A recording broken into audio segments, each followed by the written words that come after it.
May kakaibang nararamdaman na talaga ako tungkol dyan sa Santo Ninyong yan. Sa maniwala ka man o sa hindi anak, sila ang mga tunay na alagad ng demonyo. Sino ho yung naririnig kong humahagik kanina? Kwentong Takip Silim. Para sa mga mahilig sa mga kwentong aswang, subaybayan ang aming bagong channel, Sitio Pangil. Pasukin ang nakakakilabot na mundo ng mga aswang. Like and subscribe. Sitio Pangil.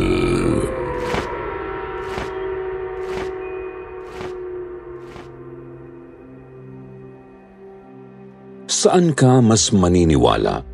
Sa magandang pakikitungo sa iyo ng isang taong bago mo pa lang namang nakakasama o sa babalang hatid ng mga taong lubos na nakakakilala sa kanya? Tama bang makinig na lang sa mga haka-hakang naririnig mo sa paligid, lalo na kung may basihan naman ang mga ito? Ako nga po pala si Lilian, tubong Baguio City sa probinsya ng Benguet.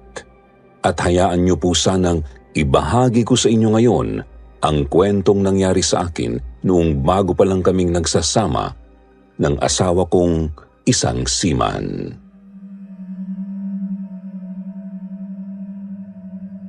Pasado 8:00 ng gabi, nagtutupi ako ng damit sa loob ng dating kwarto ni Eric sa bahay ng mga magulang niya nang bigla siyang pumasok na nakatapis lang ng tuwalya. Basa pa ang kanyang buhok dahil katatapos niya lang maligo.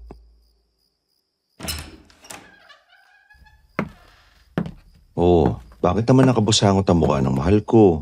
May problema ba? Nalulungkot lang kasi ako, mahal. 3 buwan pa lang tayong kasal.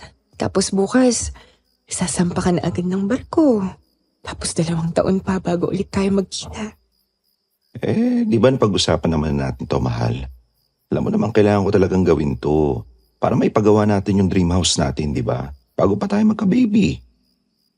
Oo nga. Pero, kailangan ba talagang dito mo ko iwan sa puder ng inay mo?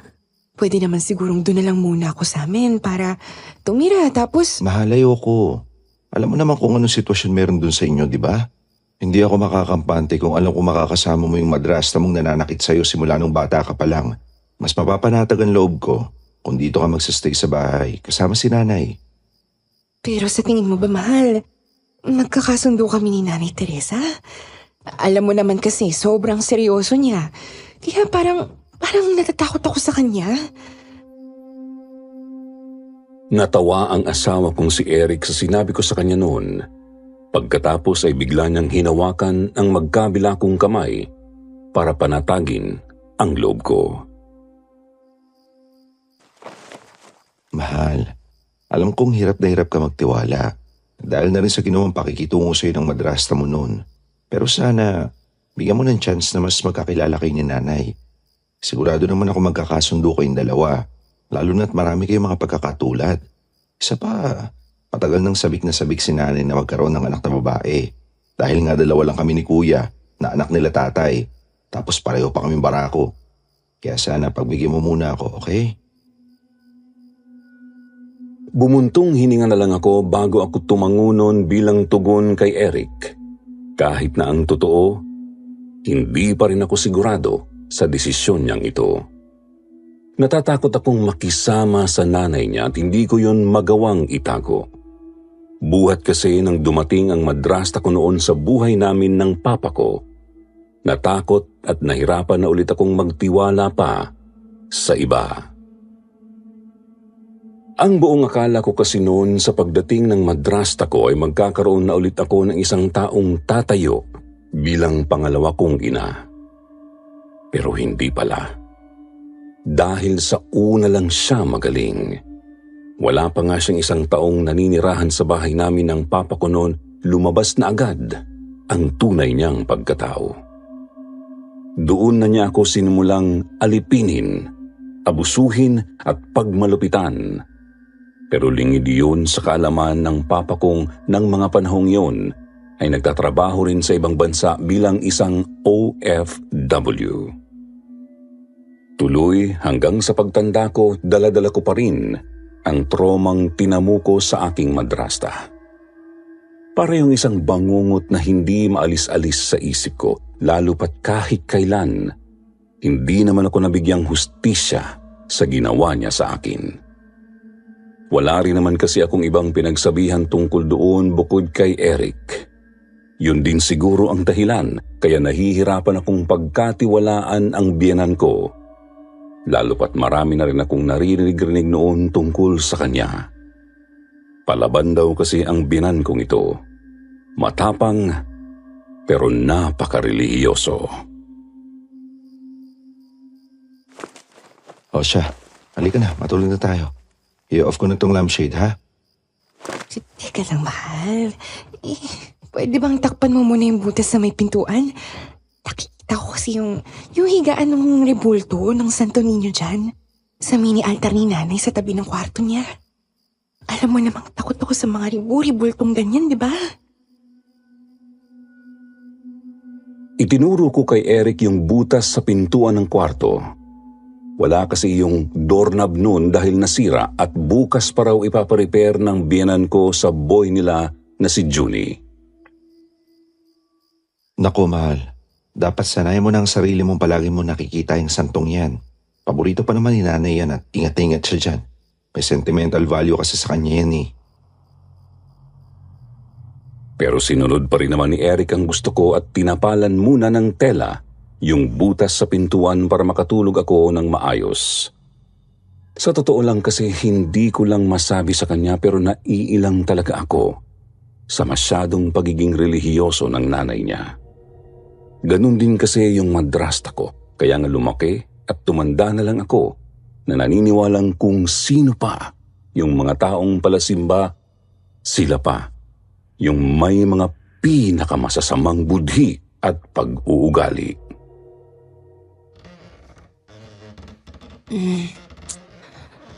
Ano ba naman to? Bakit parang umuyog-yog yata yung kama? Mga bandang hating gabi na noon, Sir Jupiter, nang bigla na lang akong maalimpungatan dahil naramdaman kong yumayanig ang hinihigaan namin ng mister ko. Sinubukan kong imulat ang isa kong mata para alamin kung bakit, pero talagang antok na antok ako ng mga sandaling yun.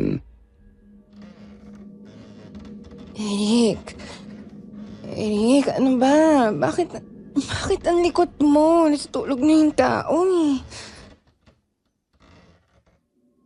Pero parang walang naririnig ang asawa ko at patuloy lang siyang naglulumikot sa tabi ko nang biglang, "Psst! Psst!"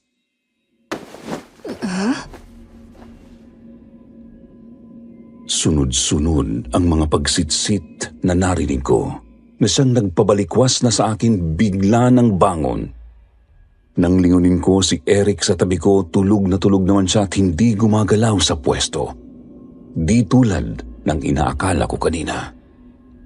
Naramdaman ko rin ang biglang pagtulo ng malamig na pawis ko sa noo. Pati na rin ang tila panunuyo ng lalamunan ko sa sobrang uhaw. Teka nga, binabangungot lang yata ako. Makainom nga lang muna saglit ng malamig na tubig. Mahal, saan ka pupunta? Naku, sorry mahal ah. Nagising ba kita? Pupunta lang sana ako sa kusina, iinom ako ng tubig. Bigla kasi akong naalimpungatan. Binabangungot yata ako. Ha? Bigla na lang bumalikwas si Eric dahil sa sinabi ko at gumuhit agad ang pag-aalala sa mukha niya. Kaya pala tagaktak yung pawis mo eh. Teka, ako na kukuha ng tubig. Dito ka na lang, hintayin mo ako. Hindi na hinintay pa ni Eric ang sagot ko at lumabas na siya ng kwarto para magtungo sa kusina. Naiwan niyang bukas ang pintuan, kaya ngayon ay kitang-kita ko tuloy yung Santo Niño sa maliit na mesang nagsisilbing altar sa tabi ng kwarto ng biyenan ko, na nasa tapat naman ng kwarto namin ni Eric. Bigla akong kinilabutan. Hindi talaga ako komportable sa rebultong yun. Unang beses ko palang yung makita. Lalo na't sa sobrang kalumaan nun ay mas nagmukha na yung nakakatakot. Medyo may gasgas na kasi ito at may mga bahaging burado na ang pintura at nangingitim na. Halos tulad din ng rebultong meron kami dati sa bahay. Kamukha nito yung rebulto na inihambalos sa akin noon ng aking madrasta nang minsang makagawa ako ng kasalanan sa kanya noong dalagita pa ako. Muntik ko nang ikamatay ang pangyayaring yon na hanggang ng mga sandaling yon ay hindi pa rin nakakarating sa papa ko. Titig na titig tuloy ako noon sa Santo Niñong kaharap ko nang maya-maya ay bigla na lang, Mahal, eto na yung tubig. Oh, ano nangyari sa'yo? Parang nakakita ka yata bigla ng multo dyan, mahal. Eric, yung santo gumagalaw. Ano? nilingon ni Eric ang Santo Niño at nakita niyang ngayon ay nasa bingit na ito ng mesa. Maniwala ka sa akin, Eric. Nakita ko yung santo gumagalaw. Nakita ko talagang gumagalaw, Eric. Mahal naman. Baka naman nagalaw lang to ng mga dumadaang daga. Ang dami na rin kasing bubitito sa bahay ni nanay. Palibasa, luma na.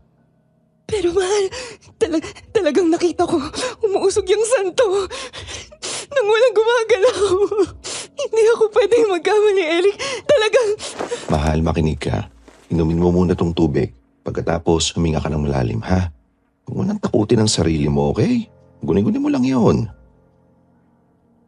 Hindi na ako sumagot pa kay Eric nang yakapin niya na ako't marahang hinila pahiga. Matulog na tayo ulit, okay? Nandito lang ako.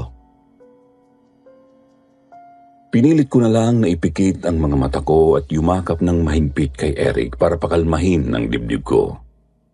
Nag-isip na lang ako ng ibang bagay hanggang sa antukin ako ng gabing yun.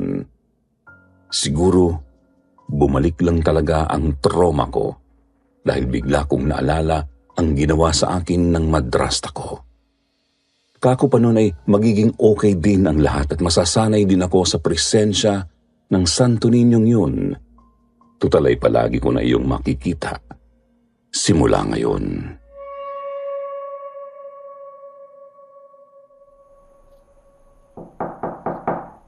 Sino yan? Lilian, anak.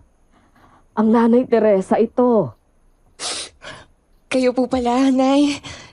Pasok po kayo, bukas lang ho ang pinto. Ano, iha? Ayos ka lang ba? Simula nang umalis si Eric, halos hindi ka na nalabas ng kwarto. Ni hindi ka nagumagahan kanina. Oh, teka. Mukhang kanina ka pa umiiyak. Aba, namamagana yung mata mo. Pagpasok pa lang ni Nanay Teresa noon ng kwarto ay napansin agad nito ang namumugto kong mga mata dahil sa pag-iyak. Ilang araw pa lang ang nakakalipas noon buhat nang umalis si Eric para sumampana ng barko. Ilang araw na rin akong nangungulila noon sa asawa ko at wala akong magawa kundi ang umiyak na lang ng umiyak, araw man o gabi. Pasensya na ho kayo, Nay. Nalulungkot lang ho talaga ako eh. Hindi ko talaga mapigilang hindi maiyak. Nako, naiintindihan ko naman, iha. Alam kong mahirap talagang mawalay sa asawa, lalo na't kakakasal nyo lang ng anak ko. Pero hindi naman pwedeng magmumukmo ka na lang maghapon dito sa kwarto at baka naman masiraan ka ng bait dito. Alam mo, iha, ang mabuti pa ay sabayan mo na lang akong kumain ng tanghalian. Nagluto ako ng ginisang ampalayang sinahugan ko ng giniling. Oh, paborito yun ni Eric nung bata pa siya. Talaga ho, Nay? Sige ho, maraming salamat ho. O siya, halika na, tumayo ka na. Ay nako, maupo ka na doon sa hapag habang pinaghahainan kita. Huwag ka mag-alala, habang wala ang anak ko, ako muna ang mag-aalaga sa'yo, ha? Hindi ka pa babayaan ng nanay, ha? Gustong maantig ng damdamin ko noon sa mga sinabi sa akin ng biyenan kong si Nanay Teresa. Pero hindi ko alam kung bakit purong pagkailang lang ang nararamdaman ko ng mga sandaling yun. Lalo na nang hawakan niya ang kamay ko at sinimulan niya akong akayin palabas ng kwarto. Pero pagbukas pa lang ni Nanay Teresa ng pintuan ay bigla na lang akong napahiyaw sa gulat.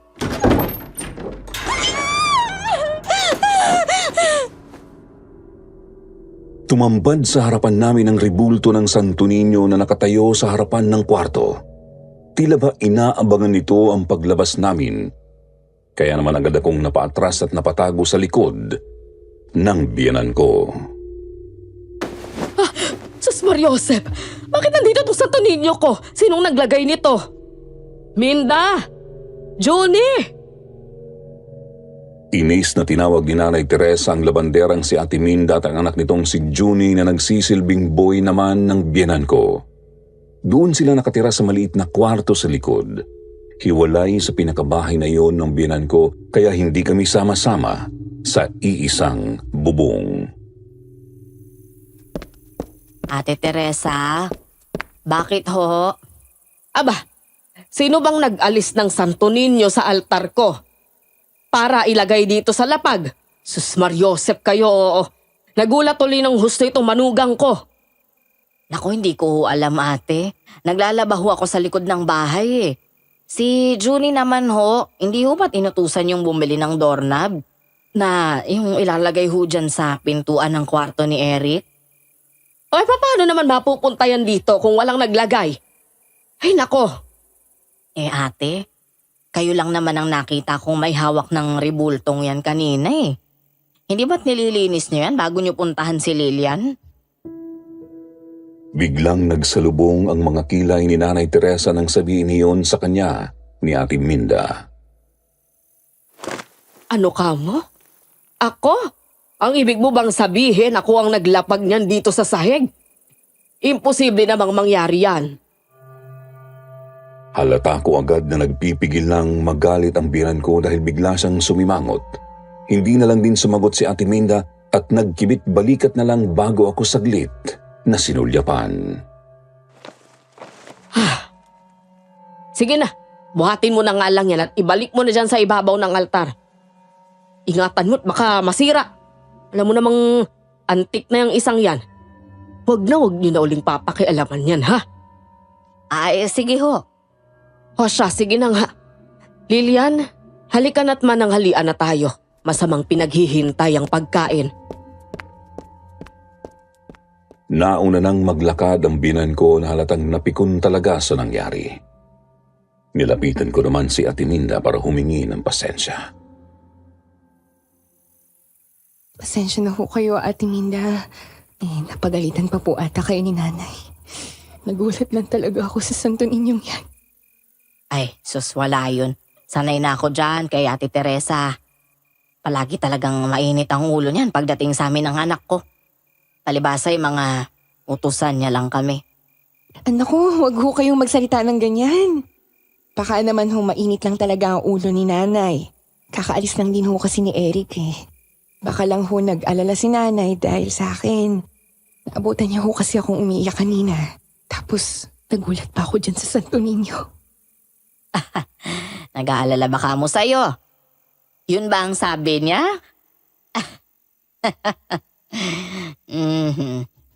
Bakit ho kayo natatawa, Ate Minda?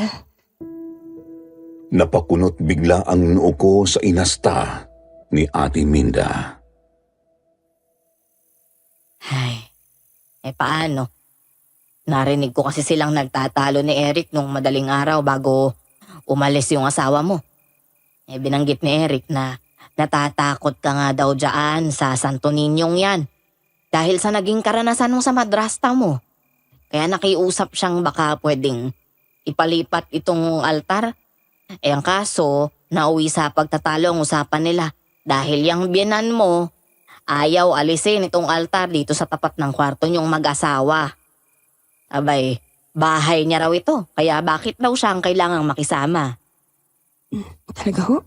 Sinabi ho ni Nanay yun? Nay,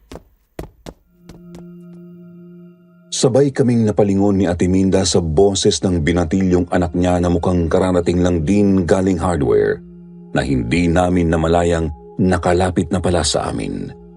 Hawak pa nito ang biniling doorknob na ilalagay niya doon sa butas na pintuan ng kwarto namin ni Eric.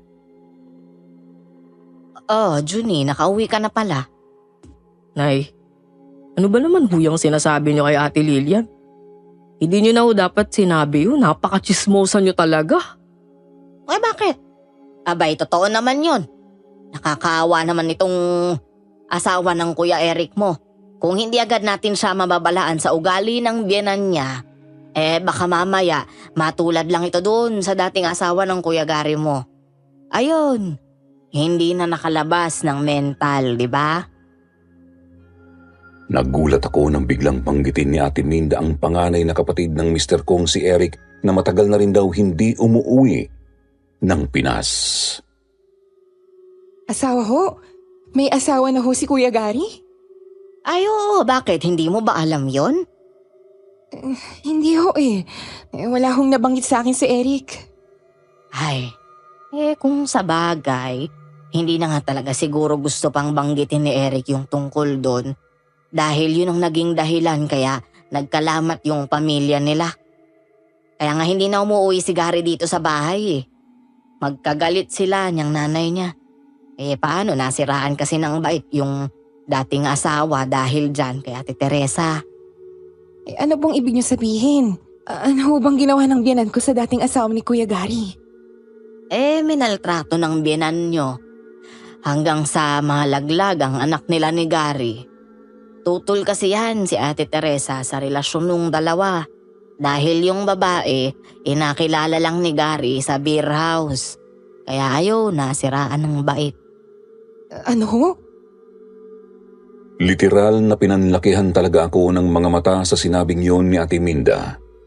Napanganga ako at hindi ko alam noon kung paano ako magre-react. Nay, tama na nga. Kung ano-ano nang sinasabi niyo kay Ate Lilian eh. Baka mamaya niyan, malaman ni Aling Teresa yung pinagsasabi niyo. Mapalayas pa tayo dito. Alam niyo namang wala pa tayong ibang mapupuntahan eh. Hindi pa ho tayo pwedeng umalis dito hanggat hindi pa ako nakakagraduate ng high school. Bigla akong naawa nun kay Junie, ang binatilyong anak ni Ate Minda na noon ay nag-aaral pa lang daw ng second year high school kahit na magdi-18 anyos na ito. Halatang nagtitiis na lang silang manatili sa puder ng biyenan ko base sa tono ng pananalita nito. Bigla kong naalala sa kanya ang sarili ko nung mga panahong nagtitiis pa akong makasama ang madrasta ko. Huwag ka mag-alala, Junie. Hindi ko naman sasabihin kay nanay na sinabi niyo sa akin yung tungkol dito. Salamat Ate Lilian. Pero kung pwede, kahit kay Kuya Eric, huwag niyong mabanggit na nagsabi si nanay sa inyo tungkol dito. Sigurado kasing kahit siya magagalit din sa amin eh. Tumango ako at pumayag sa hiling ni Junie. Sa totoo lang, hindi ko naman kasi may kakailang may pagkamamasboy ang mister ko. Lalo na ng mga panahong yon, nakakakasal pa lang namin. Isa pa nagpapasalamat nga ako sa kanila na binanggit nila sa akin ang tungkol doon. Dahil ngayon, mas makakapag-ingat ako laban sa malupit pa lang biyenan ko. Oh, ang tagal mo yatang sumunod, Iha. Babalik ka na sana kita dun sa kwarto mo eh. Pasensya na ho kayo, Nay. Nag-CR lang ho ako saglit. Ganun ba? Sa susunod, wag mong ugaliing pinaghihintay ang pagkain, ha? Baka layuan tayo ng grasya kapag ganyan. Sayang naman ang pinaghihirapan ng asawa mo sa barko kung ganun. Hindi na ako sumagot pa at nagsimula na lang sumabay sa kanya sa pagkain ng tanghalian. Naiilang ako sa presensya ng biyenan ko noon kaya naman kahit na masarap naman ang luto niya ay hindi ko magawang enjoyin ang pagkain ko. Dahilan kaya mabilis din akong natapos. Pasok na ho ako sa kwarto ko, Nay. Medyo sumama ho yung pakiramdam ko. Ganun ba? Nako, Baka naman sa kaiiyak mo yan. Gusto mo bang hilutin kita anak para gumaan ang pakiramdam mo? Nako, hindi na ho, Nay. Itutulog ko na lang ho ito. Napuyat din ho kasi ako gabi dahil bigla akong pinangungot. Binangungot? Baka naman hindi ka nagdarasal bago matulog. Abay maigi kung uugaliin mong tumawag muna sa Diyos, iha, bago ka humimbing. Aba, baka naman kamukat-mukat mo'y bigla ka nalang hindi magising. Parang bigla na lang nagtayuan noon ang mga balahibo ko sa katawan. Tila nagkaroon ng ibang meaning sa tenga ko ang sinabi ni Nanay Teresa ng mga sandaling yun. Kaya hindi ko na siya sinagot pa. Tumango na lang ako pagkatapos ay dumiretso na ako pabalik ng kwarto. Oh ate, sakto. Tapos na tong pagkakabit ko sa doorknob mo. Ayos na to. Maraming salamat, Junie, ah. Oh, ito, tanggapin mo. Inabutan ko si Junie ng 100 piso. Ang merienda mo. O kaya idagdag mo sa baon mo may klase na ata kayo bukas, di ba? Maraming salamat ho ate.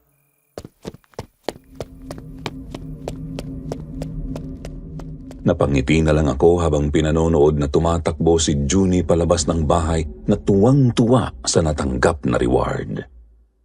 Isasara ko na sana noon ang pintuan kaya lang bigla naman akong nakaramdam ng malamig na simoy ng hangin na parabang dumampi sa buong katawan ko. Nayakap ko ang sarili ko habang nabaling naman ang atensyon ko dun sa altar sa tapat ng kwarto namin ni Eric. Nakaharap sa akin ang Santo Niño na tila ba nakikipagtitigan sa akin ng mata sa mata. Bigla ko tuloy na ibagsak pasara ang pintuan ko sabay talon paakyat sa kama. Doon ako nagtalukbog ng kumot hanggang makatulog ako. Hindi ko na alam noon, Sir Jupiter, kung ilang oras na akong tulog pero naalimpungatan na naman ako nang bigla kong maramdamang may humihila sa kumot ko. Sa sobrang antok ay hinila ko yun pabalik pero may humila lang ulit noon sa pagkakakapit ko. Sino yung humila ng kumot ko? May tao ba dyan? Nagpalinga-linga ako sa paligid ng kwarto pero wala namang ibang tao ron bukod sa akin. Tahimik din ang paligid. Akma sana akong sisilip noon sa may paanan ko sa pinakadulo ng kama pero laking gulat ko na lang nang bigla akong tumalsik palayo sa kama at humataw sa pader.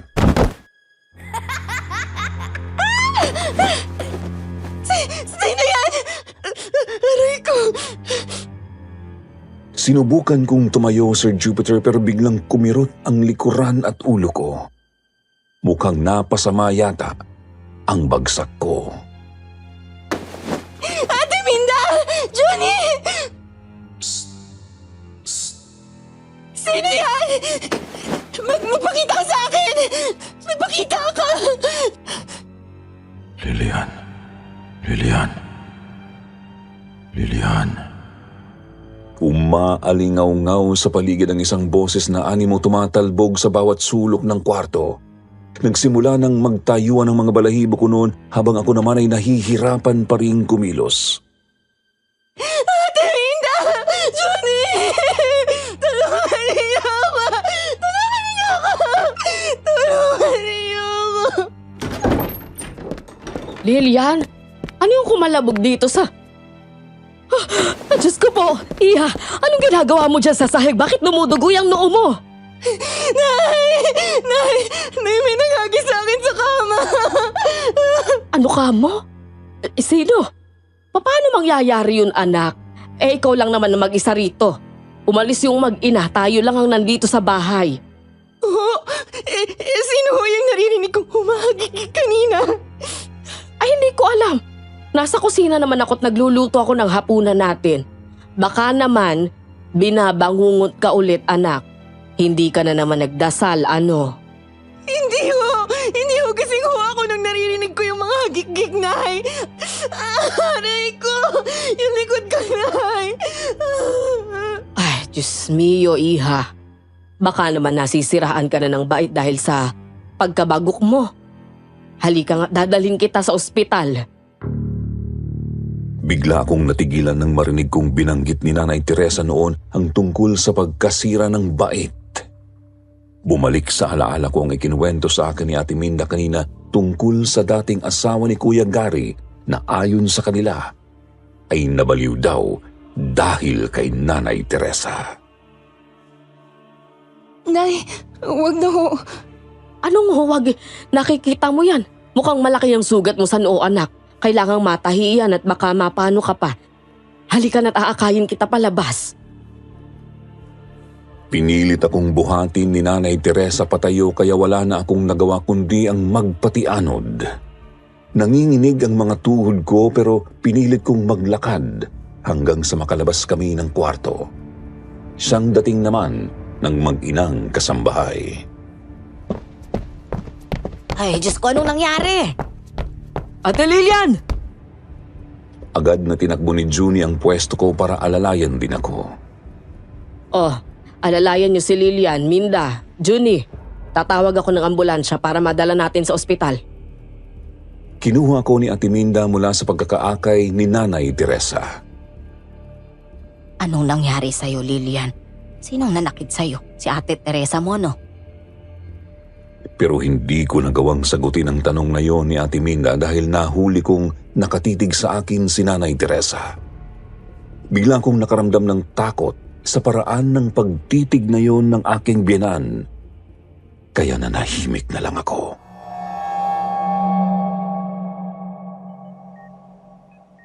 Okay, tapos ko na huntayin ang sugat niya. Mabuti na lang ho, minor injuries lang tinamunin itong manugang nyo, Nay. Nako, maraming salamat ho talaga sa inyo, Dok. Nag-alala talaga ako ng sobra dyan sa manugang kong iyan. Thank you po, Doc. Wala akong anuman. Ingat na lang ho tayo sa susunod, Mrs. ha? Tingnan lagi ang nilalakaran para hindi na ulit kayo nadudulas. Gaya ng sinasabi ng biyanan nyo. Ano ho?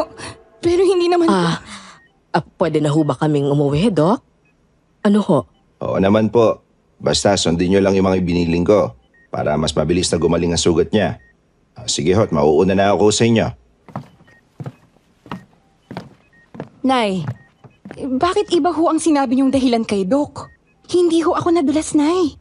Sinabi ko na ho sa inyo kanina, di ba? Tumalsik ho ako sa kama. May naghagis po sa akin. Wala namang kasing maniniwala sa'yo, anak, kung yan ang sasabihin mo sa kanila. Imposibleng tumalsik ka sa kama dahil mag-isa ka lang naman kanina sa kwarto. Baka isipin nila dito na sisiraan ka na ng ulo. Ang mabuti pa, halika na at umuwi na tayo, anak, ha? Hindi ko na sinagot pa si Nanay Teresa at sumunod na lang ako sa gusto niya dahil nanghihina pa ako. Pagkarating namin mula sa ospital, dire-diretso akong pumasok sa kwarto namin ni Eric. Sinundan naman ako ng biyenan ko sa hindi malamang dahilan. Sasamahan kitang matulog dito ngayong gabi para may bantay ka. Ho? Baka kasi bangungutin ka na naman eh. Pero na hindi ko naman ho kailangan ng... Bakit? Gusto mo bang iba pa ang magbantay sa'yo? Natigilan ako sa tanong ni Nanay Teresa. Parang may iba yung ibig sabihin. Bigla na lang nabaling ang tingin ko sa altar na natatanaw ko mula sa nakabukas na pintuan ng kwarto naming mag-asawa. At nakita ko doon yung Santo Niño na tila ba nakikipagtitigan na naman sa akin. O siya, sige na, magdasal ka na bago matulog para hindi ka bangungutin. Pero lalo lang akong hindi makatulog dahil sa presensya ni Nanay Teresa. Inabot na yata ng ilang oras ay nagpapanggap lang akong tulog. Hanggang sa bigla ko na lang narinig na bumubukas ang pintuan ng kwarto namin ni Eric.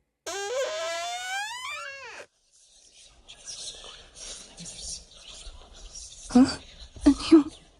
Anong ibinubulong ito ni Nanay? Ramdam kong may nakatayo noon sa tapat ng pintuan ko. kaya nagsimula na naman akong kilabutan. Pero hindi ko pa sana imumulat noon ang mga mata ko kung hindi ko lang naramdamang tila ba may malamig na bagay na humihipo sa hita ko. Sino yan? Doon na ako biglang napabalikwas ng bangon pero wala naman akong nakitang kahit sino sa paligid ko bukod kay nanay na nakasubsob sa kabilang gilid ko at tulog na tulog. Diyos ko, sino yung humahawak sa akin? Ibinaling ko ang tingin ko dun sa parte ng hita ko kung saan ko naramdaman yung malamig na bangkay. May bahid yun ng makapal na alikabok na naghuhugis bakas ng kamay ng isang maliit na bata. Diyos ko, saan galing to? Hindi kaya. Isang hinala ang bigla na lang nabuo sa isip ko. Dahil doon ay unti-unti kong nilingon yung nakabukas na pintuan ng kwarto ko. At tinanaw mula roon ang altar kung saan nakalagay yung Santo Niño. Nandun pa rin naman yung Santo Niño, ha? Ay, nako. Ano ba kasing pumapasok sa isip ko? At pinaghihinalaan ko tong Santo Niño na to na siyang humahawak sa akin. Pero, sino naman kaya ang gagawa nun? Para akong baliw na kinakausap ang sarili ko habang titig na titig pa rin ako dun sa Santo Niño nang biglang...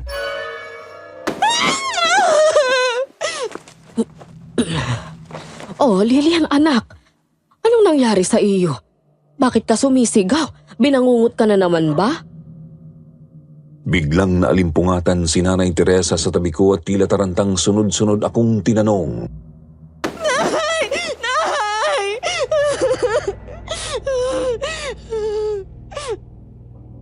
Bigla na lang ako nung napayakap sa biyenan ko habang nanginginig ng husto ang katawan. Anak, ano makasing nangyari? Magsabi ka, hindi yung umiiyak ka diyan. Natataranta na ako sa'yo eh. Nay, yung Santo Niño! Oh, anong meron sa Santo Niño? Sinilip pa ni Nanay Teresa ang altar habang salubong ang kilay na nagtataka sa sinasabi ko.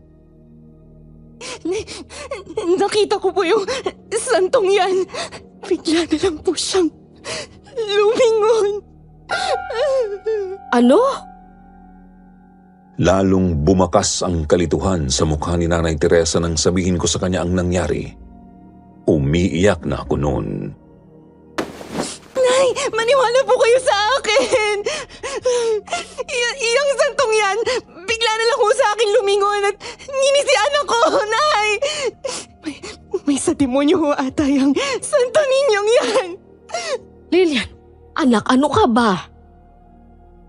Bigla niya akong hinawakan sa braso. Huwag na huwag kang magsasalita ng masasamang bagay tungkol dyan sa Santo Niño. Hindi ka ba natatakot sa mga sinasabi mo? Anak, sagrado ang ribultong yan. Matagal ng pagmamay-ari yan ng pamilya namin. Kahit itanong mo pa sa asawa mo. Pero, Nay, Alam mo, sa tingin ko, binabangungot ka lang, Lilian. Oh, sige na. Bumalik ka na lang ulit sa pagtulog. Bukas na bukas din, ibabalik kita sa doktor, ha? Para maagapan na kung ano mang nangyayari sa iyo. Mukhang masyado ka lang naaapektuhan sa naging pag-alis ni Eric. Kaya, kung ano-anong halusinasyon ang nangyayari sa iyo. Nay, hindi po ako nag-hallucinate. Alam ko yung nakita ko at hindi ako baliw. At wala naman akong sinabing ganun, anak. Ang akin lang... Bakit ayaw niyo hubang maniwala sa akin, ha? Anong gusto niyo na matulad din ako sa naging asawa ni Kuya Gary? Ano? Natigilan si Nanay Teresa sa sinabi ko. Kahit ako, nabigla din kung bakit ko nasabi yun. Nadulas ang dila ko dahil sa sobrang takot. Ay, paano mong nalaman ng... Sinabi ba sa'yo ni Eric ang tungkol dyan? Alam niyo, Nay, bukas na lang tayo mag-usap. Pagod na ho ako. Kung pwede lang ho, gusto kong mapag-isa. Ako na ang naunang lumabas ng kwarto. Nagtungo ako sa kusina at iniwan ko si Nanay Teresa doon na mukhang nagtataka at litong-lito sa mga sinabi ko. Pero alam kong nagmamaang-maangan lang siya.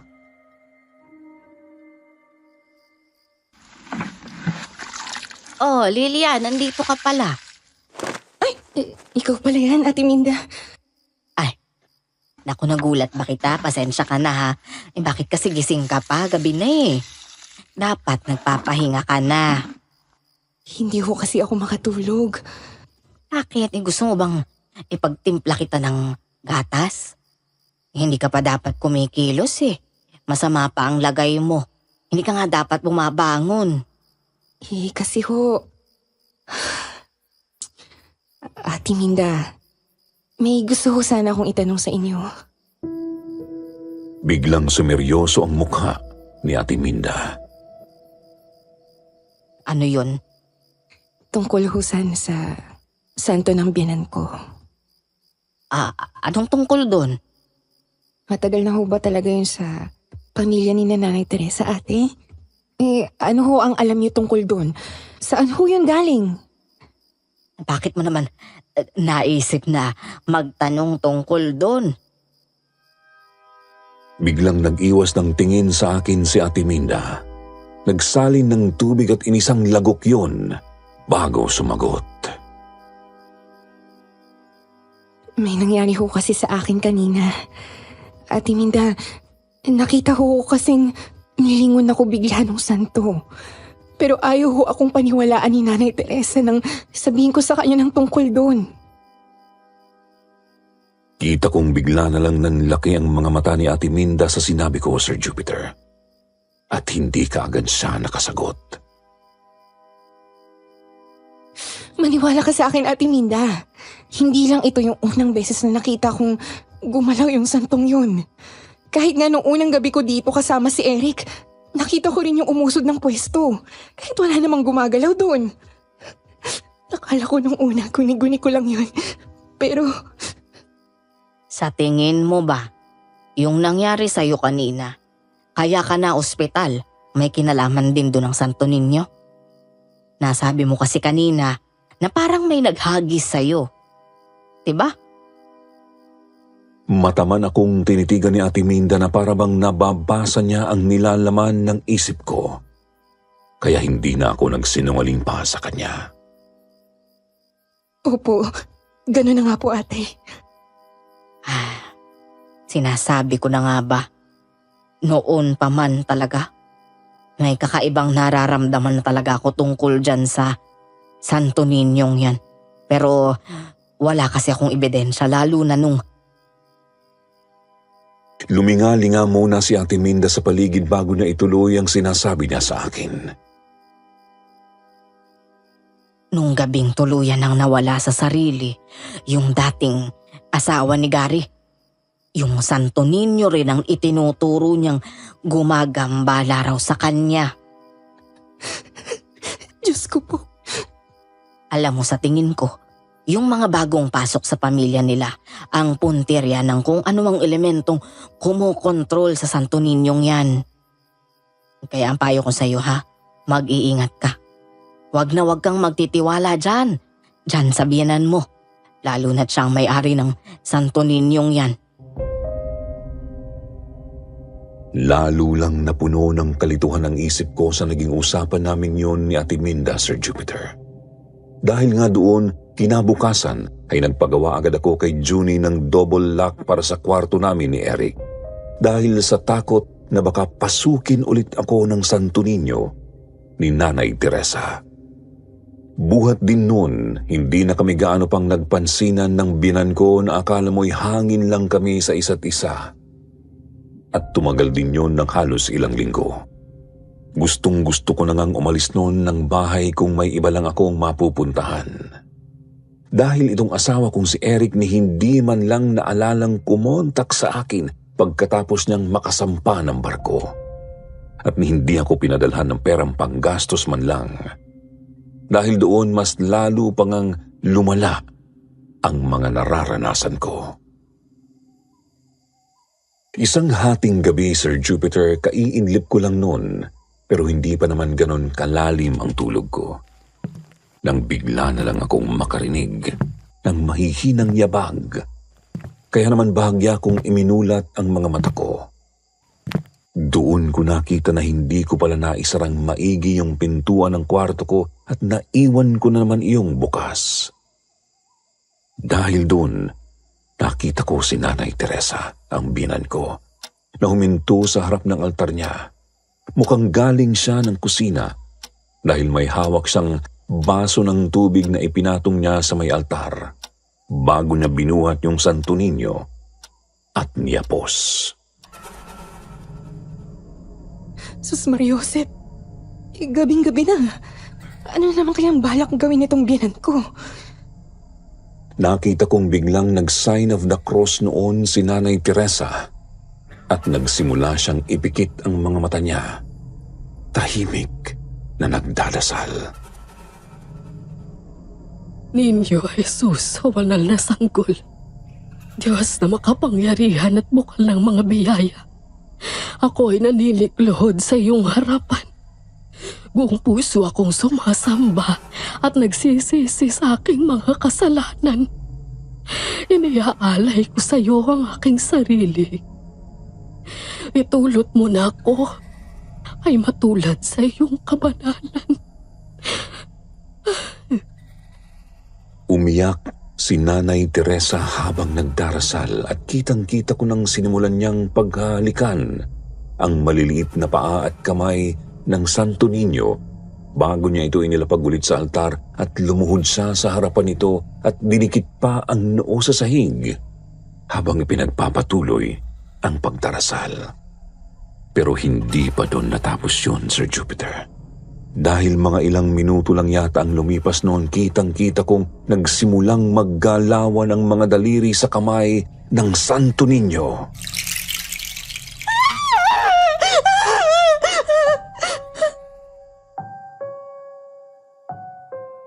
Napasigaw ako sa takot kaya bigla namang napatunghay si Nanay Teresa. Lilian, anak. Bakit ka na naman? Nabaling bigla ang tingin ni Nanay Teresa. Sisitahin na naman sana niya ako noon pero nagulat na lang siya nang makita mismo ng mga mata niyang gumagalaw yung Santo Niño sa harapan niya. Diyos ko, anong nangyayari dito? Bakit gumagalaw itong... Halos hindi maituloy ni Nanay Teresa ang sasabihin niya dahil sa gulat. Napaupo siya sa sahig at nanginig sa takot habang nanlalaki ang mga matang hindi maialis ang tingin doon. Ako naman sa kabila ng takot ko nagtataka akong tila ba ngayon niya lang nalaman ang tungkol sa kakaibang nangyayari sa santong yun. Sinasabi ko na nga ba? May demonyo yung Santo Ninyong yan! Hindi ko... Anak, wala akong alam, anak. Ate Minda! Johnny!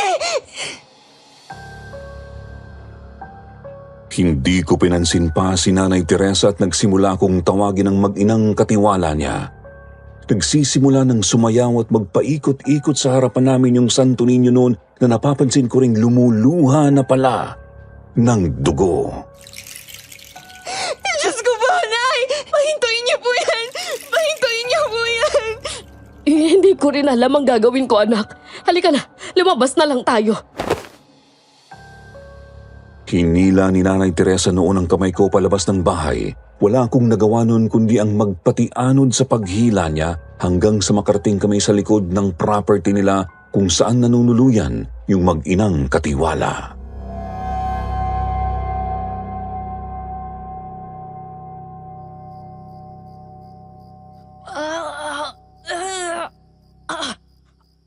Tiisin mo, Juni boy. Tandaan mo, ito lang ang paraan natin para maibalik natin sa katinuan ng ate mo. Hindi ko na ho kaya, Nay. Ang sakit ho. Nahihilo na ho ako. Hindi pwede, anak.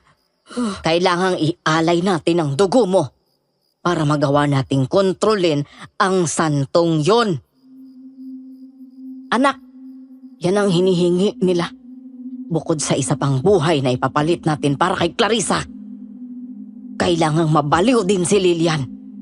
Siyang magiging alay natin, kapalit ng ate mo, Junie. Bakit, Nay? Bakit si Ate Lilian ang pinaparusahan niyo? Wala naman siya kasalanan, ha? Nay, kung tutusin kayo, dapat yung sinisisi ko sa nangyari kay ate. Dahil kung di niyo siya pinaampon, hindi siya magkakaganon. Manahimik ka! Ipinaampun ko sa pamilyang yan ang ate mo para gumanda ang buhay niya. Bata pa ako nun. At iniwan ako ng walang hiya niyang ama. Kaya hindi ko alam kung paano ko siya bubuhayin. Ayun yung naisip kong paraan. Pero hindi ko akalaing magkakaganon ang buhay ng ate mo sa poder nila. Kung hindi lang sana hinadlangan ni Teresa yung relasyon ni Gary at Clarissa, ay buhay pa sana yung apo ko. Hindi sana nakuna ng ate mo. At hindi sana siya nabaliw. Anong sinasabi ni Ate Minda, Nay? Diyos ko, hindi ko alam. Hindi ko alam, anak. Pareho kaming nagkatinginan ng biyenan kong si Nanay Teresa. Dahil sa mga narinig naming usapan ng mag-inang Ate Minda at Junie. Halos mabuwal si Nanay sa pagkabigla. Sino si Clarissa, Nay? Siya yung dating asawa ng Kuya Gary mo, anak. Ang batang inampun ko't itinuring na sariling akin, pero sa huli, nakipagtanan sa panganay ko. Ano ho? Parang bigla na lang pong nanghina si Nanay Teresa noon habang may alaalang nanunumbalik sa isip niya. Kaya pala noon pa man, malapit nang mag-inang yan kay Clarissa. Magkakadugo pala sila. Bakit ho, Nay? Hindi niyo rin ho ba alam kung anong tungkol doon? Hindi. Hindi ko alam, anak. Ni minsan ay hindi rin ako naghinala dahil malaki ang tiwala ko kay Minda. Pinatigil ko muna sa pagsasalita noon si Nanay Teresa, Sir Jupiter, at inaya ko siyang umalis muna sa lugar na yon dahil baka malaman pa ng mag-inang katiwala na alam na namin ang ginagawa nila. Nagpunta kami ni Nanay Teresa noon sa isang chapel kung saan madalas na magsimba ang biyenan ko. Doon ko ipinakwento sa kanya ang lahat. Napulot ko lang si Clarissa sa simbahan, anak. Sanggol pa lang siya nun. Habang si Minda, bago pa lang naninilbihan sa pamilya namin. 3 taon noon si Eric. Habang si Gary naman, magli5 taong gulang na. At dahil wala pa kaming anak na babae, nagdesisyon kami ng asawa ko na ampunin si Clarissa. Alam po ba ito ni Eric, Nay? Hindi alam ng 2 anak ko na ampun lang ang bunso nilang kapatid. Pinalaki ko silang lahat na parang tunay na magkakadugo. Kahit na ang totoo, wala na akong kakayahang magsilang pa noon ng isa pang sanggol. Doon na nagsimulang bumunghalit ng iyak si Nanay sa harapan ko habang nagkikwento. Gustong-gusto ko noong magkaroon ng anak na babae. Pero dahil sa komplikasyong idinulot sa akin ng panganganak ko kay Eric, nawalan ako ng kakayahang magbuntis pa ulit. Kaya nga yung lola ko, inarigalo niya sa akin yung Santo Niñong yun. Dahil yun daw ang naging sandigan niya. Noong mga panahong nag-aasam silang magkaanak ng lolo ko. At hindi siya mabuntis-buntis. Pero buhat daw nang bumuo sila ng altar sa isang bahay. Sa kanilang bahay. Kung saan nila inilagay ang santong yan. Doon na nagkaroon ng katuparan ng kanilang hiling. Kaya nga ginawa ko rin ang ginawa nila. Hanggang sa dumating sa amin si Clarissa. Siya ang katuparan ng mga dasal ko. Ang buong akala ko noon, wala pang kamuwang-muwang si Gary. Akala ko, tulad ng kapatid niyang si Eric ay bunsong kapatid lang din ang tingin niya kay Clarissa. Pero nagkamali pala ako. Dahil nang sila ay magdalaga at magbinata na, doon na namin nagsimulang mahalata na tila nagbabago na rin ang turingan nila. Doon namin nalamang matagal na pala nilang alam na hindi sila magkadugo. Sir Jupiter, isinalaysay sa akin ng biyenan ko ang tungkol sa pagkakaroon ng lihim na relasyon ni Kuya Jerry at ng ampun niyang si Clarissa. Hanggang sa magdesisyon ng araw ang dalawang ito na magtanan at magsama bilang mag-asawa. Ilang taon din daw silang nagtago noon sa kanilang pamilya hanggang sa makausap ni Nanay Teresa, si Kuya Gary. Nakumbinsi ko si Gary na hiwalayan si Clarissa, anak. Dahil sa mata ng mga batas at tao, magkapatid sila. Sabay na silang lumaki, kaya hindi ko maatim na magkatuluyan sila. Humingi ng tawad sa akin si Gary at pagkatapos nun, lumayo siya at ang ibang bansa para iwanan na ng tuluyan si Clarissa. At dahil ho doon, nawala sa katinoan si Clarissa. Hindi pa yun ang pinakadahilan, anak. Wala kasi kaming kaalam-alam na ang mga panahong iniwan ni Gary si Clarissa, nagdadalang tao na pala siya. Hindi niya kinaya ang naging desisyon ni Gary at nagdulot iyon ng matinding depresyon sa kanya. Kaya nakunan siya. Doon na siya nagsimulang mawala sa sarili.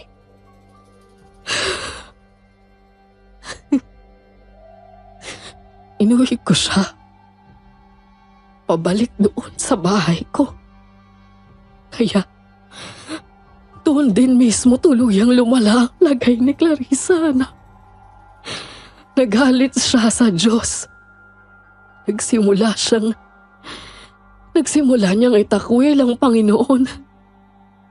At galit na galit siya tuwing makikita niya yung santo ninyong yun sa altar ng bahay ko. Palagi siyang nagwawala. Sinasaktan niya noon ang sarili niya.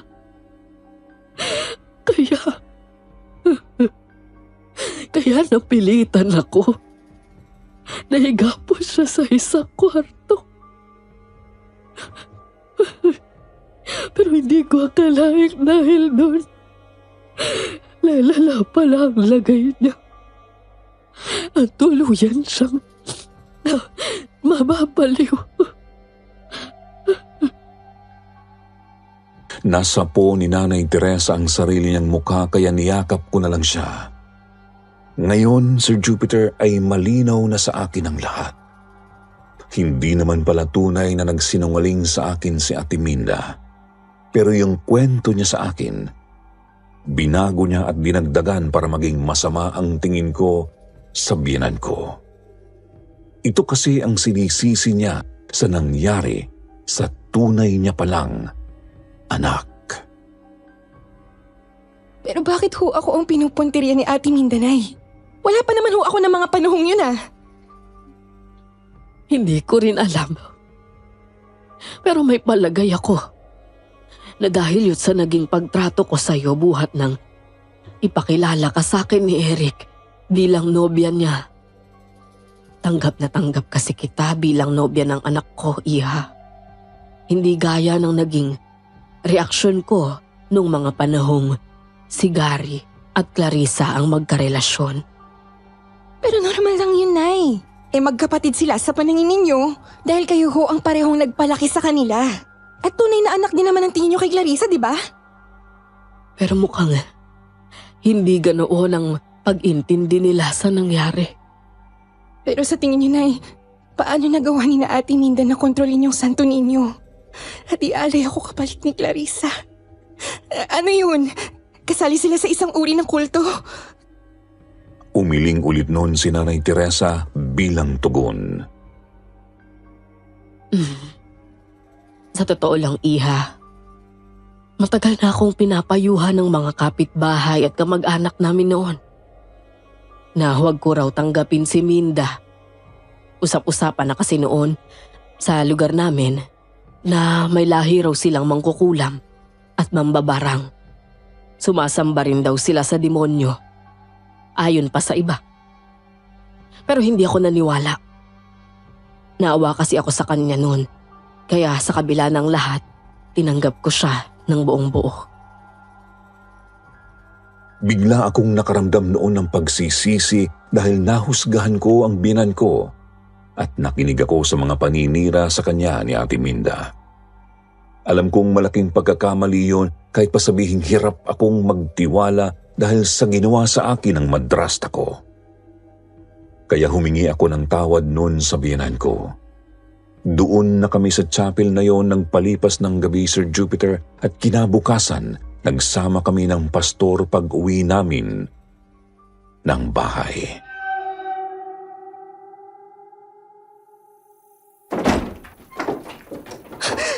Diyos Maria Josep, anong nangyari dito? Parang binagyo. Inabutan naming napakagulo ng bahay, Sir Jupiter. Nagkalat ang mga sira-sira naming furnitures at iba pang kasangkapan na animo binagyo ang loob ng bahay ng biyenan ko. Maging yung mga taong simbahan noon na kasama namin, napailing din. Siguradong galit na galit si Minda nang malaman niyang wala na tayo sa bahay. Siguradong alam na rin niyang alam na natin ang sikreto niya. Tama, Nay. Wala na ho kasi sila ni Junie dito. Pati yung mga gamit nila sa likod bahay, nalimas na rin. Kasama ng Santo Niño ninyo, Nay. Ito na lang ho ang naiwan, Nay. Iniabot ko sa biyenan ko noon ang mga itim na kandila, mga libreta at iba pang mga gamit sa pangungulam na tila nakaligtaan ng kunin ng mag-inang katiwala sa pagmamadali nilang umalis. May iniwang sulat sa'yo si Junie, anak. Ho? Pero iba ang sinasabi sa sulat na iniwan pala ni Junie sa akin, Sir Jupiter. Ate Lilian, ako po to si Junie. Sumulat po ako para humingi ng tawad. Dahil naging parte ako ng panggagamit at panloloko sa inyo ni Nanay. Dahil sa kagustuhan niyang mahiganti si Ate Clarissa sa pamilya ng asawa niyong si Kuya Eric. Alam ko pong mali ang ginagawa niya. Kaya nga ito, at gumawa rin ako ng paraan para itama yun. Ate Lilian, iniwan ko yung mga ginamit na aparato ni Nanay para pasakitan ng buong pamilya niyo. Sunugin niyo to, kasabay ng isang dasal, para mawalan ng bisa ang anumang orasyong ipinataw niya sa pamilya niyo.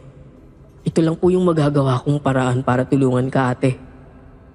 Maraming pong salamat sa pagiging mabait niyo sa akin sa ilang saglit nating pagkakakilala. Junie. Halos maluha ako nang basahin ko ang sulat na yon ni Junie, Sir Jupiter. Sobra akong naaawa sa binatilyo pero wala na akong nagawa noon dahil hindi ko naman alam kung saan sila nagpunta. Sinunod na lang po namin ni Nanay Teresa yung sinabi niya at hindi naman po kami noon binigo dahil sa wakas, huminto rin ang mga nakakatakot na pangyayari noon sa amin hanggang sa mabilis na lumipas ang 3 buwan.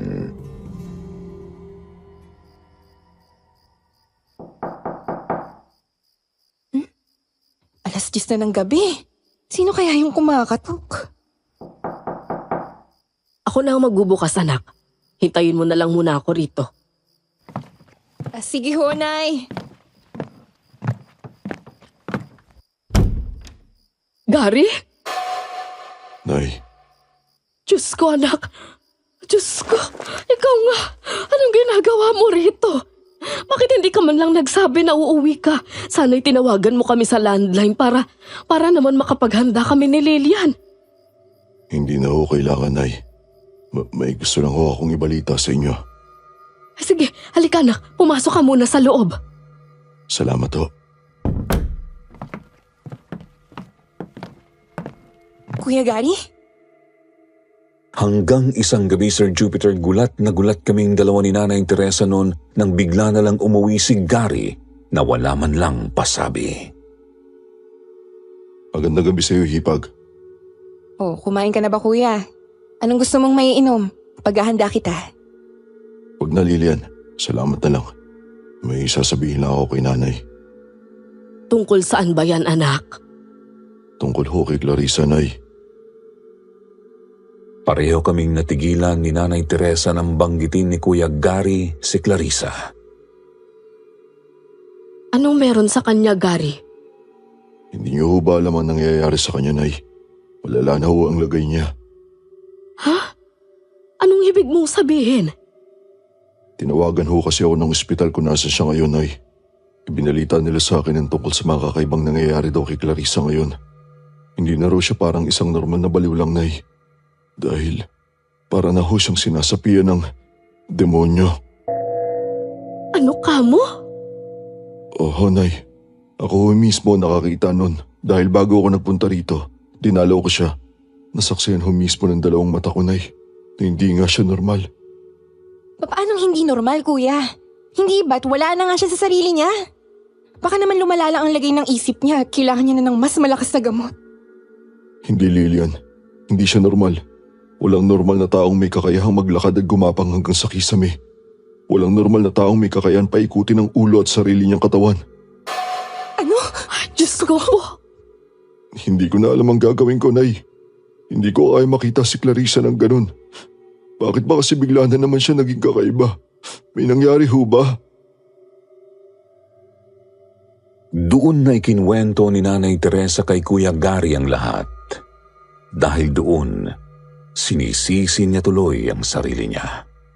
Sabi niya hindi raw mauuwi sa ganun ang lagay ni Clarissa kung hindi sila nagkagustuhan. Siya raw ang may kasalanan ng lahat. Si Aling Minda rin ho nagsabi sa akin na hindi kami magkapatid ni Clarissa, Nay. Mukhang umpisa pa lang. Plinano niya na talaga magkagustuhan kami ni Clarissa. Pero bakit, Kuya Gary? Anong habol niya at gusto niyang kayong magkatuluyan ni Clarissa? Sa tingin ko dahil yun sa mana, anak.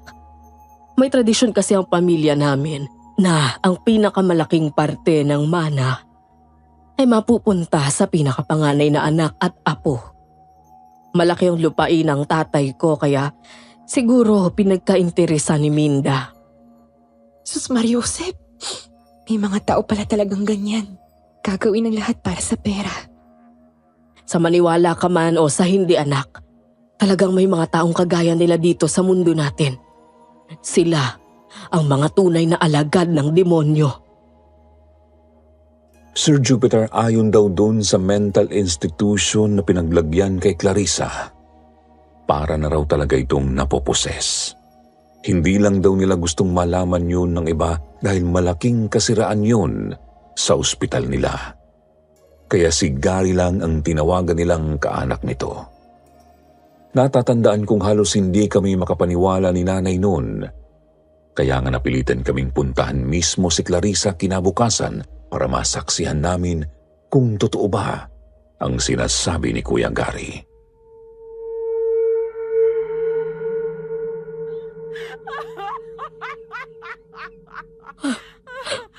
Diyos ko po, Clarissa, anong nangyari sa'yo, anak ko? Nay, kumalma lang ho kayo. Baka ho kasi tumaas pa ang alta presyon niyo. Halos manlumo si Nanay Teresa noon nang makita namin ang lagay ni Clarissa. Kaya todo alalay ako sa kanya. Totoo lahat ng sinasabi ni Kuya Gary dahil kitang-kita mismo ng mga mata ko kung paano inikot ni Clarissa ang ulo niya nang makita niya ang binan ko. Nakangisi pa siya noon habang nakatitig sa amin na parang iniinsulto niya kami. Pero ang talagang nakapagdala ng mas matinding kilabot nun sa dibdib ko ay nang makita kong yapos-yapos niya ang isang pamilyar na ribulto ng santo.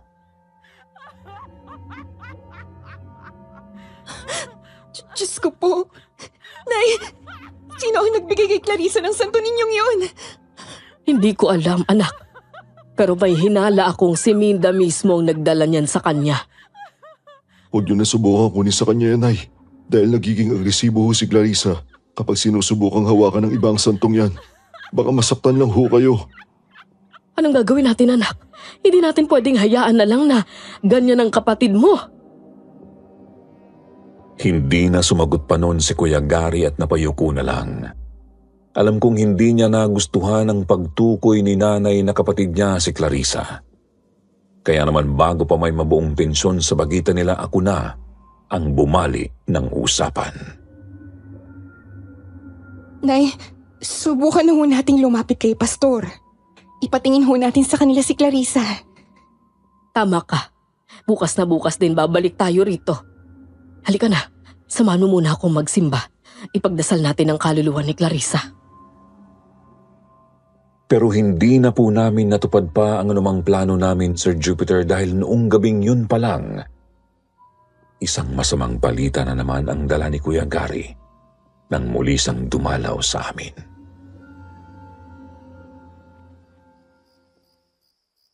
Wala na ho si Clarissa, Nay. Natagpuan ho siyang patay sa ward kanina. Binigti niya ang sarili niya gamit ang buhok ng Santo Niño na hawak niya. Nay, Hindi. Hindi pwede. Ang anak ko.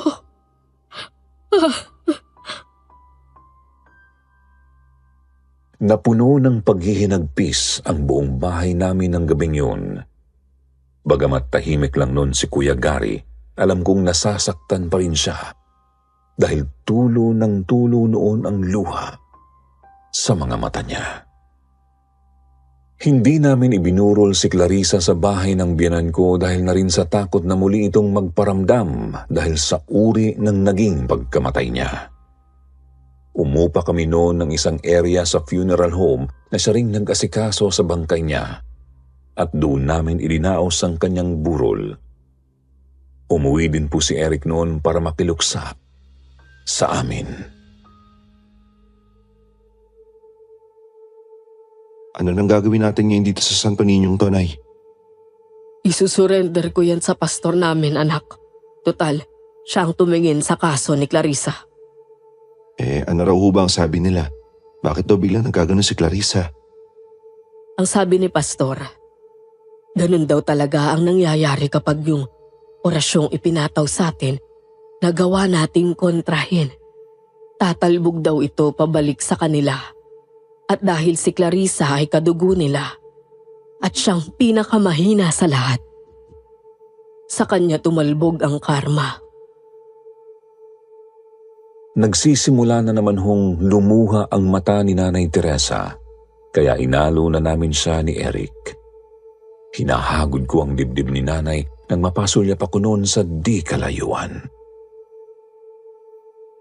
Junie? Eric si Junie! Ha? Nasaan?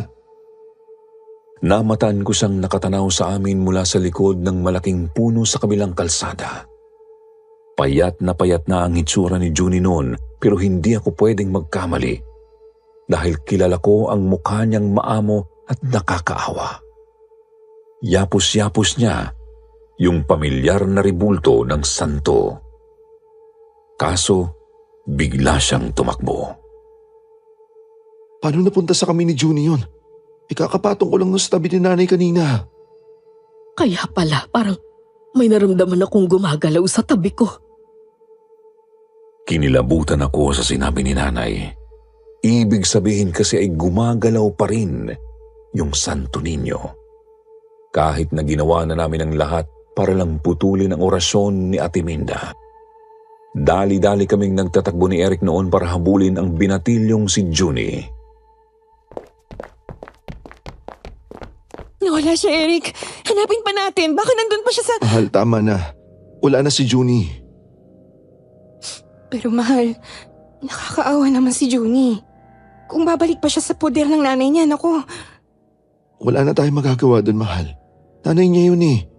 Kahit gusto pa natin siya iligtas sa kami ni Ate Minda, mukhang wala naman siyang balak iwanan to. Magagawa na lang natin, maging mabuting magulang sa magiging anak natin. Pero natatakot ako, mahal. Paano kung bigla tayong balikan ng santo? Paano kung bigla na lang tayong balikan ni Ate Minda? Huwag kang mag-alala, mahal. Hindi niya na magagawa yun. Inilapit kami ni Eric noon sa isa pang pastor na kakilala niya, na simula noon ay halos araw-araw kaming binibisita para gabayan. Dahil sa kanya tulad ni nanay ay naging malapit ako sa Diyos.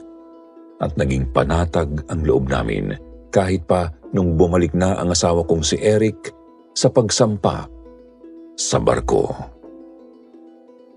Sir Jupiter, yun na po ang huling beses na nakita ko ang binatilyong si Junie. Yun na rin ang huling beses na nakita namin yung Santo Niño na pagmamay-ari ng biyenan ko. Hindi po naging madali para sa amin ang makamove on pagkatapos ng lahat ng pangyayaring yun. Pero laking pasasalamat ko na lang na pagkalipas ng ilang taon sa wakas, unti-unti rin kaming nakabangon. Hindi na po namin itinuloy ni Eric ang pagpapagawa ng dream house namin gaya ng naging usapan namin noon. Bagkus sa ipinarenovate na lang namin ang bahay ng biyenan ko para mas maging kaya-ayang tirhan yun. Inalis namin ang lahat ng bakas ng nakaraan at pinagmukha yung bago. Tutal, si Kuya Gary na mismo ang nagsabing wala na siyang balak pang tirhan yun dahil na rin sa mga alaalang paulit-ulit na nanunumbalik sa kanya sa bahay na yon. Marami na rin naman pong naipundar na mga ari-arian si Kuya Gary dahil nanatili po siyang binata at hindi na nag-asawa pa buhat nang maghiwalay sila ni Clarissa. Hanggang ngayon po ay nananatili pa rin siya sa ibang bansa at doon na tuluyang naninirahan sa kabila ng pagtutol ni Nanay Teresa.